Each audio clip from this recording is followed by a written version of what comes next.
తెలంగాణలో ఆర్టీసీ కార్మికుల సమ్మె కొనసాగుతోంది. తమ డిమాండ్స్ సాధన కోసం ఆర్టీసీ కార్మికులు అర్ధరాత్రి నుంచి సమ్మెలోకి వెళ్లారు. దీంతో బస్సులన్నీ డిపోలకే పరిమితమయ్యాయి. అయితే అద్దె బస్సులు మాత్రం యథావిధిగా నడుస్తున్నాయి. అయితే ఆర్టీసీ బస్సులను నడిపించేందుకు ప్రభుత్వం చర్యలు తీసుకుంటోంది.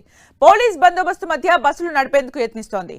అయితే దీన్ని కార్మికులు అడ్డుకుంటున్నారు. డిపోల దగ్గర ధర్నాలు, రాస్తారోకోలతో నిరసన చెబుతున్నారు. ప్రభుత్వానికి వ్యతిరేకంగా నినాదాలతో హోరెత్తిస్తున్నారు. అయితే పలు చోట్ల ఆర్టీసీ కార్మికుల్ని పోలీసులు అరెస్టులు చేస్తున్నారు. ఆర్టీసీ బస్సులు బంద్ కావడంతో ప్రయాణికులు ఇబ్బందులు పడుతున్నారు. బస్సులు లేకపోవడంతో ప్రైవేట్ వాహనాల్ని ఆశ్రయిస్తున్నారు. ఆర్టీసీ సమ్మెతో ప్రైవేట్ వాహనాలకు ఫుల్ డిమాండ్ ఉంది. మరోవైపు ఎంఎంటీఎస్ రైళ్లు, మెట్రో రైల్స్లో ఫుల్ రష్ కొనసాగుతోంది. హైదరాబాద్లో ర్యాపిడో, ఓలా, ఉబర్కు బుకింగ్స్ పోటెత్తుతున్నాయి.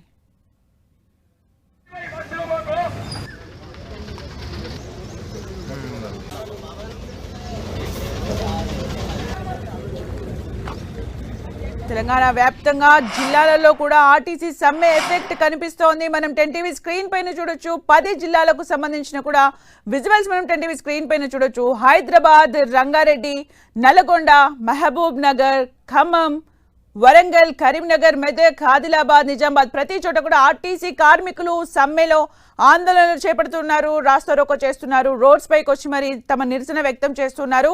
అయితే ముందస్తు ఇన్ఫర్మేషన్ లేని ప్రయాణికులు మాత్రం బస్టాండ్లలో పడిగాపులు కాల్సిన సిచ్యువేషన్స్ కూడా మనం చూసాం నిన్నటి నుంచి. అయితే ప్రయాణికులకు ఎలాంటి ఇబ్బందులు కలగకుండా ప్రైవేట్ బస్సులను పోలీస్ బందోబస్తుతోని గవర్నమెంట్ నడుపుతూ ఉంది. అయితే ప్రస్తుతం అయితే ఆర్టీసీ కార్మికులు నిరసన వ్యక్తం చేస్తున్నారు. డిపోల దగ్గర కూర్చొని తమ నిరసన వ్యక్తం చేస్తున్నారు. అయితే ఈ ఎఫెక్ట్ అన్ని జిల్లాలపైన కూడా కనిపిస్తుంది. ముఖ్యంగా హైదరాబాద్లో రష్ ఎక్కువగా కనిపిస్తుంది. మెట్రో ట్రైన్స్లో, ఎంఎంటీఎస్లో ఎఫెక్ట్ ఎక్కువగా కనిపిస్తోంది.